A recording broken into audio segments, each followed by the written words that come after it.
Role-playing adventures are awesome, but you know what makes them great? Custom making miniatures for your entire party. So if you've ever struggled with character creation, kit bashing, or just struggling for some ideas, I've got you covered. I'm Peachy, and this is Peachy Tips.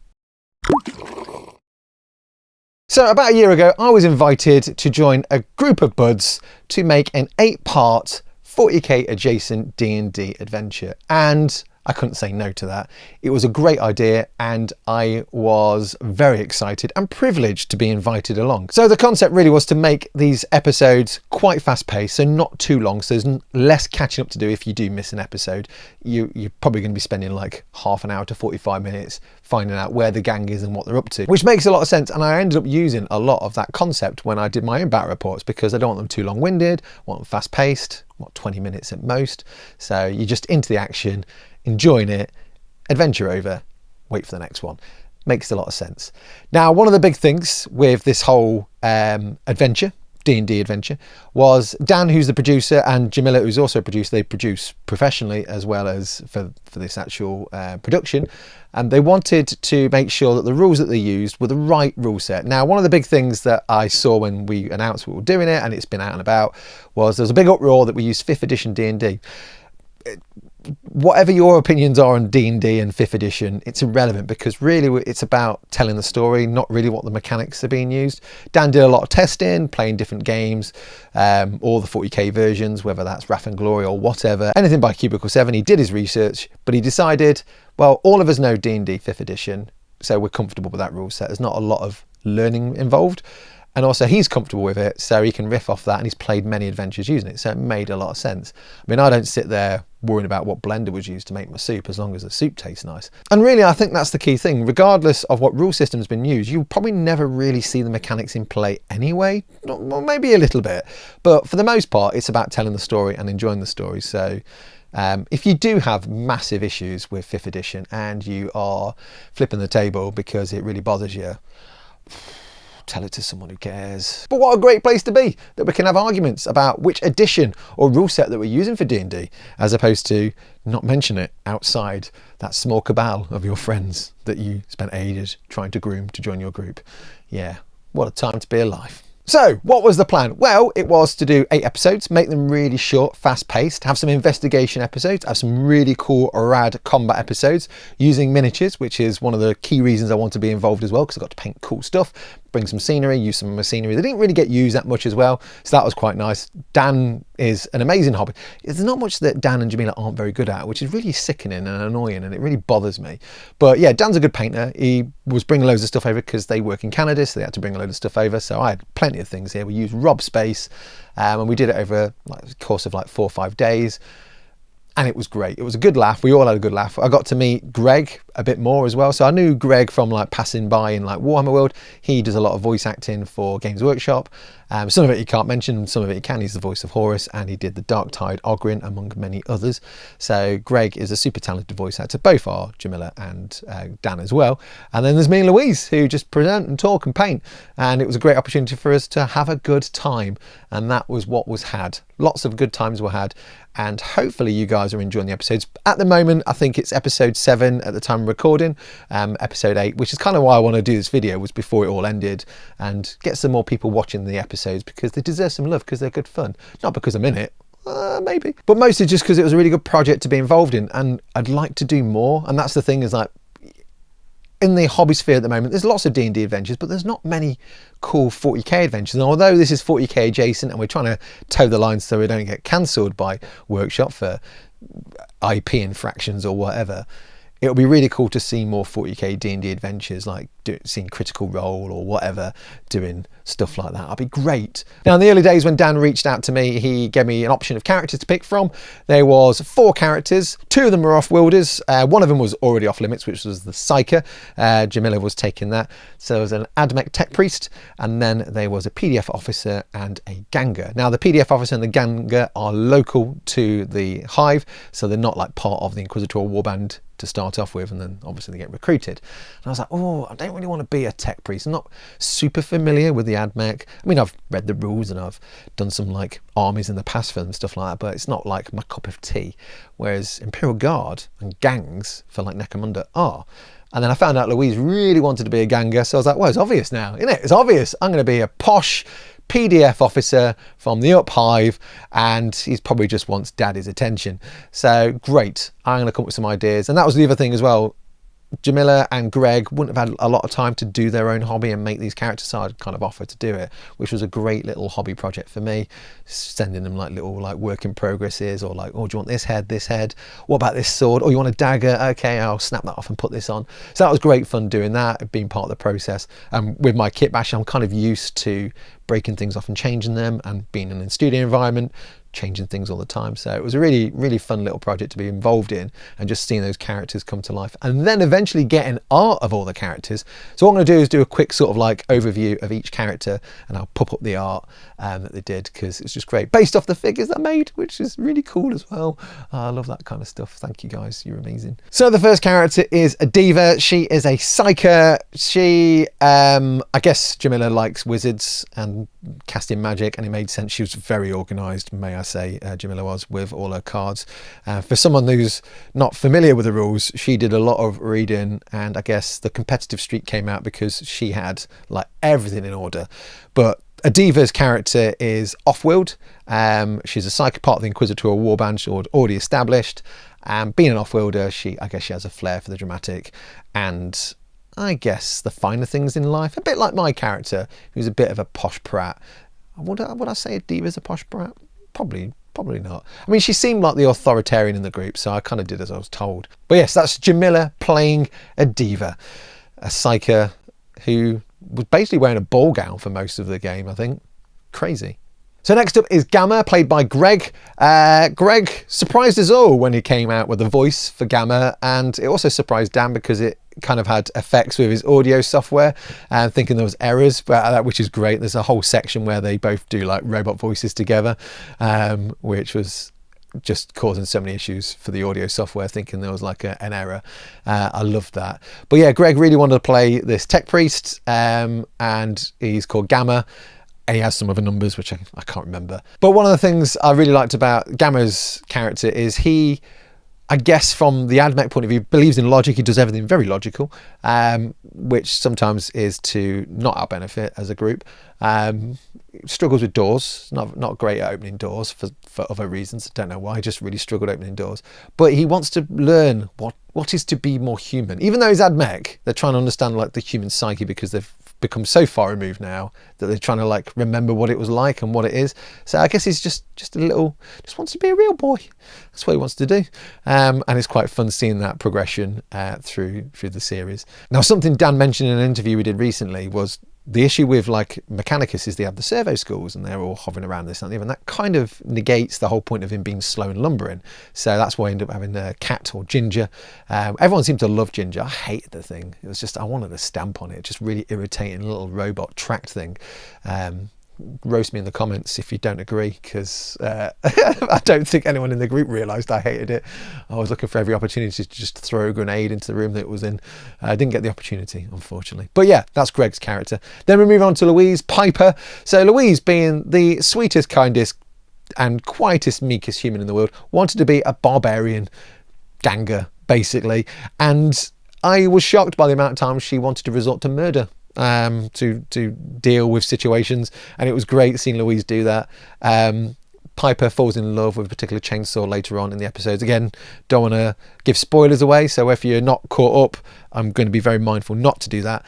But yes, Pyper is a great character. Lots of learning from her, I guess, understanding of the Up Hive. She gets a bit of a glow up, which is quite amusing. Lots of weird stuff happens, and I remember Dan saying that it was just, he was not prepared. You have so much plans put in place and like things that could go wrong, and I think Louise really did throw a grenade into that quite often, which was great. But yeah, Pyper is also the other local to the Hive City as well, so she obviously lives down in the slums and I live up the top, so we probably actually have no idea what the one has to deal with, which is quite amusing. So when it comes to swapping roles and having to play a posh person or me having to play a working class local, it was quite hard. So we're going to move on to me, which is my PDF officer. He is a rich boy who just wants daddy's attention. His name is Earl Grey of the House of Darjeeling. The House of Darjeeling is basically a noble house in the Spire, and he just wants to be loved by dad. He has a ceremonial position. He's not really a proper soldier. He's kind of, I guess the best way to describe it is a Walter Mitty or stolen valour. He's got medals. They probably came out of a cereal box. He has men to polish his outfit. He probably doesn't even do like PT. He just does as he's told and just sits down and looks at newspapers, drinks tea and pretends to be a soldier. And I thought I'd channel all my sharp baddie characters and officers into this character. I didn't do a particularly great posh voice. I think that's the thing when you are doing D&D. Sometimes you have an idea of a character and you start doing it. When the lights are on and the camera and the red light, you're like, oh no, I've got to do the voice. And then the voice changes. I remember seeing like a little meme where, you know, you start off with like a big voice and by the end of it, you're just like, oh, I'm tired. And yeah, my character does have a bit of a learning arc. Reality hits him real quick in episode 1. And then after that, it's just about trying to deal with how he basically takes on the world after this. So it's good. It was good fun playing that character and good fun making him as well, which is what I'm going to move on to now, is making the characters. So I'm going to pull up some 3/6 of each of them. I didn't actually make Louise's. She made and painted it herself. I'm just going to do a quick overview of Louise's. Louise is a very talented artist who uses every colour under the sun. And the great thing here is she's done that. She's used a standard Escher character, probably a couple of little like tweaks, maybe a little bit of converting or reposing, but it's a beautifully painted miniature by Louise Sugden. And I kind of feel like I'm piggybacking off her talent here by putting her figure up on my channel, but it made sense to include it in this video because it's a character. It's Pyper. Look, it's Pyper, beautifully painted, very vibrant, very bright. I'd like to see Louise do a conversion of this when she's in other outfits or she's probably got a particularly new favoured weapon. So that'd be nice, and that's something I want to do with all the characters actually, is eventually amend them, change them. Something happens with Aedeva where I want to make some tweaks and changes to that. Something's happened with Gamma, so I want to make some tweaks and changes to that as well. And then with my character, maybe he gets rid of the ceremony outfit and just goes for more practical cargo pants and like a t-shirt and a vest, probably more akin to maybe Demolition Man vibes. Maybe he goes more Black Ops, I don't know. But I like the idea of them being what they are to start off with and then amending them maybe if there is a season 2. If there is a season 2. Now for Aedeva, the model I used for that was Lady Annika, which is up here. I'll put an image on screen of her. She is a vampire of the Soulblight Gravelords. I didn't really do that much with Aedeva's character. It was a head swap and a little bit of a fiddle around with a knife because Aedeva said she wanted a knife. She didn't want a sword and this, that and the other. And Annika has quite a long, rusty, serrated sword. So with that sword, I just basically shaved it down and cut it down to be more of a dagger shape. And the only real kitbash here, and this is the great thing sometimes, just a simple head swap. So I used the arm with the sword and turned that into a knife. And then I just did a head swap. The head, I believe, and I could be wrong, it was a while back, I was basically looking for some generic female head. And I think it's one of the female heads from the Cities of Sigma set, because you get quite a lot of heads, but it could also quite easily be maybe a Stormcast head, because sometimes it's hard to tell with the sizes when they're on these things. Because, you know, scale creep here and there, some things are a little bit bigger than others, but it's definitely one of the female heads from something Age of Sigma related. But, you know, there's plenty out there. So many cool kits now, certainly workshop and not workshop ones as well, where you get so many choices of heads, and I'm a big fan of that. But yeah, so with Aedeva, it was really straightforward. A head swap, converting the sword into a knife, and then the rest of it was more about the colour application. And I know she's got like weird flowy kind of clothes and this, that and the other, and it's a vampire, but once painted up and then doing like a little bit of a pattern key line and doing the inquisitorial eye or the psyker eye at the back of her robes and stuff like that, kind of just looked like a 40k figure. It just looked like a posh noble. I mean, I could use this model in Necromunda games as like maybe one of the advisors that have come from the Spire or whatever. So that was probably the easiest of the models to do. From a painting point of view, it was a bit more of a challenge actually, because there's a lot of flat areas on the model. So adding in like textures and like sponging and this, that and the other was great, because that could add a texture to the material. Because usually when you have cloth and it's lots of it, you want to add like some tears or make it look a little bit more interesting. That's kind of what I did there. And also adding those key lines added to that interest as well. But yeah, I really enjoyed painting Aedeva, and I think Jamila appreciated it too. She said so many times, so I assume she really likes Aedeva. I'm looking forward to the amendments later on down the line. Next up, we've got Gamma. Now, at the time, it was a tech priest, so maybe I could have used a different model in hindsight, maybe an actual tech priest model, and maybe I could do that. I don't know. But with this one, it was one of the Elusian Star Striders. There's a tech priest in there. And the only thing I did different here was a head swap, and I used one of the Vanguard Skitarii Ranger heads. I also pinned it, and I could take it off, so if he wanted his hood down, there was just a bold-headed version with like a Rebreather mask as well.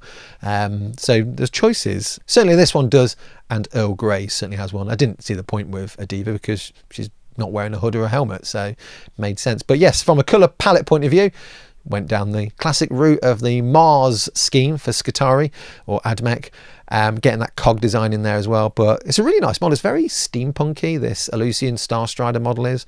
So really enjoyed just painting that up and just playing around with the metals, and again doing some little tears and scuffs on the cloth as well. But again, had lots of fun, as you'll probably tell, and I've based them all to match my Necromunda stuff, if anyone's noticed that, because down the line I might want to use these characters in my Necromunda games and maybe in some battle reports. Ooh, he's doing it again. He's saying, oh, maybe I'll use it in a battle report. I need to stop doing that because I keep promising myself all these things and I get excited and I realise the reality is a lot harder than the dreams. So now I'm going to move on to Earl Grey. Oh my god, I had so many choices where I could go with this guy. It's PDF, right? So I could have gone down the route of Cadian shock troops. I could have gone down the route of Mordian Iron Guard. There was so many options. And I thought, Peach, he's from the Spire. They're going to get weird and wonderful ceremonial armour, maybe look more like knights. So I was like, well, how am I going to do that? And I was just looking through sprues because I've got loads of sprues around the house. Not obviously like there's not ones in the kitchen, then one's in the toilet, and then one's in someone like Charlie's clothes drawer. I don't mean like that. I just got a lot in the room. But I was looking through it, and I remember there's the Hive Scum, or I think they're all the Outlanders set for a time. You basically got like a set of 4 or bigger set of 20. And I was looking through those, and I quite like this. It's almost Genestealer Cult-esque armour, but a bit more like plate mail in places as well. So I was like, well, I'm going to use that. I do like that pose. I do like that stance. So I'm going to go with that. And then it was just like looking through all the other sprues I've got. And then I realised I got Cities of Sigma sprue, looked there. Now, when it came to picking like what weapons to give him, I looked at like the arms. I thought I'll definitely keep with the Cities of Sigma arms because they're quite nice because they've got a little bit of chainmail on there. Maybe that's like some kind of like armour mesh, nano mesh or something like that. But also it just felt right to go with that plate mail armor he's got from the Hive Scum dude. But the actual weapons, I went down the route of just using like some Escher, like las pistols and an Escher sword, because they're quite intricate looking, very rich looking as well, and painting them gold made sense. So that was the weapons, was just using some Escher weapons, using some Cities of Sigma arms, but I was also using the Cities of Sigma for the heads as well. So like the normal troopers, I've got that's Earl's basically unhelmeted head. But for the helmeted head, I want something a little bit more flamboyant than the sort of weird little bucket helmets that they get for the Cities of Sigma troopers. And then I was looking at the Cavaliers because I had the Cavalier set as well. And I was like, oh, I quite like the knight helmets. They're quite nice. So I decided to give him a knight helmet. But he's lurching forward, which makes sense because he's got a massive rucksack. Now, this guy's brought a big rucksack with him because he doesn't understand what is required of him on a simple mission. So he's got everything in there, including his thermos flask and his mug. Somewhere I meant to put like an Imperial Guard primer on him. I didn't in the end. But I was very keen to make sure I got some of those Deathcore Krieg medals and stick them on the side. You know, the ones he's earned from his cereal, because he's like, oh, Daddy, I've got a new one, Daddy. I've not had this one before. It's super shiny rare, Daddy. Oh, yes. Daddy just ignores him. Carries on eating his, like, I don't know, flayed croc spider. Sure, why not? A croc spider. I don't even know what one of those looks like, but I want one now. It's a crocodile spider. Oh, God, that sounds terrifying. But yeah, his dad's having a very posh breakfast that you can't get anywhere else. But yeah, so the great thing with doing Earl was incorporating like all these random bits, going to town doing kit bashing, because I just want him to look ornate and a bit over the top. And with it being Necromunda 40k adjacent, that made sense, because when you think about like a lot of the Necromunda noble house guards, they have very ceremonial, posh and very crazy ancient sounding armor, so it kind of made sense to do that. But I like to update him over time and make him a little bit less ornate, but really keen to go down like the bluey metallic like the Grey Knights have for his armor tone as well. I thought that was quite a nice touch, and giving like blue fatigues underneath there, because PDF are, well, they're not great soldiers. They're like army cadets. They're not even like territorial army or reservists. They're like army cadets in comparison to the rest of the factions in 40k. They're just, I mean, I'd probably argue, say gangers are probably more experienced and better fighters than the PDF. I know, bless him. He's not got a lot going for him, has it really? Poor guy. Now, obviously, all of this was stitched together by Dan himself, a very, very talented GM. Now, one of the things that's testament to Dan is not only is he incredibly funny and knows a lot about the lore for 40k, but he is quite quick-witted and very fast when it came to reacting to a lot of the dumb decisions we made. He never said no to any of them. He always found a way to make it happen, also to the point of his own detriment as well, where there was one situation where he basically was a bit like, oh no, I'm not prepared for this. I've got all these routes and they've gone really far. So we had to quickly knock up some scenery to help that out. But it was good fun pushing the guy to the limit. I say it was good fun. I didn't realise until after how much we'd actually pushed the guy. But he had all these great plans. He was like, well, they can go down this route or maybe veer that way or veer that way. But 9 times out of 10 we just went our own way, like, I don't know, organising a party at the docks or completely bypassing some of his ambushes. Obviously not to give us spoilers away, but hilarity was had and we made Dan work hard. But credit to you, Dan, you were very fast at reacting, and I would say you're a comedy genius, because none of this was rehearsed. None of this was like pre-planned. He just was like, oh right, okay, I'll respond to this then in this way, which I think is testament to a really good GM. But yes, this was going to be a short video because, one, I wanted to just talk about that cool thing that we did about a year ago that's now out and about on the YouTube sphere. So do check out the videos. I'll link a couple up, like episode 1 onwards. I'll put some in the end as well, so you can just click straight to episode 1 if you've not seen it yet as well. Episode 7 will be out as this is recorded, so you'll be able to see up to that, and then episode 8 will be next week. Obviously, if you're in the future, it's out, so don't worry about it. Maybe in the future we might even have season 2. I don't know. But it was great. It was a privilege to be part of. Really enjoyed it. Really excited to do more stuff. I've got ideas of things I'd like to do with my characters, and like ideas I like to do with the other guys' characters. I'm not going to touch Louise's characters with a barge pole because she's far better at painting than I am. So I'm going to let her do whatever she wants to do with Pyper. But it was good. It was really good fun doing it. Really excited about doing it. And it kind of made sense to do some kind of content, because I kind of feel like I've neglected this really fun and amazing experience that we all had. So it's nice to do a bit of a shout out and showcase Heretic Hunt in all its glory. But as always, thank you for just listening to me waffle and watching. Thank you to my patrons, you beautiful, beautiful people. If you've not yet watched any of these episodes, do please consider watching them. I will link them all in the bio as well. So episodes 1 to 7, then add 8 when it's out. So do go check them out. Down the line, I would like to do something. I did have this intention to do like a kitbashing video where I just kitbash like one of the characters, like Annika or Earle. But time's just not happened, so I thought I'd just talk about it instead. Maybe do a paint guide as well on some of the characters, but maybe that could be like a season 2 thing. So if enough people watch it, there definitely will be a season 2. They are looking at getting a Patreon set up for Odd Void, which is the name of the channel for these episodes.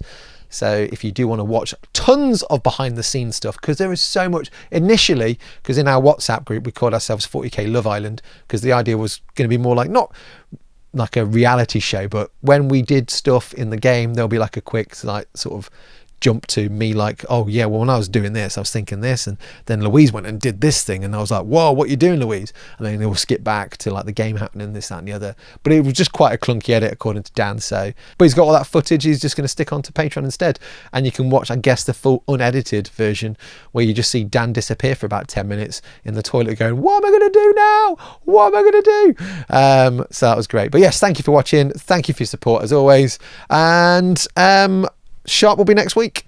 Sharp's Relic is next week. So I filmed that this week whilst I did this, so I can get editing it as well, and then maybe get some voiceovers done a bit sooner and get myself a bit of a week ahead, because I've got Adepticon coming up as well. I'm waffling, I knew it would happen, but I've got Adepticon coming up, so there might be a week where I may or may not struggle to get a video out, so I'll have to see how I do. If I can just do another quick 10-minute, 15-minute video, I could try that as well. But yeah, I thought I'd try and get a week ahead if I can. So yes, love you all, and I'll see you on the next one. Bye.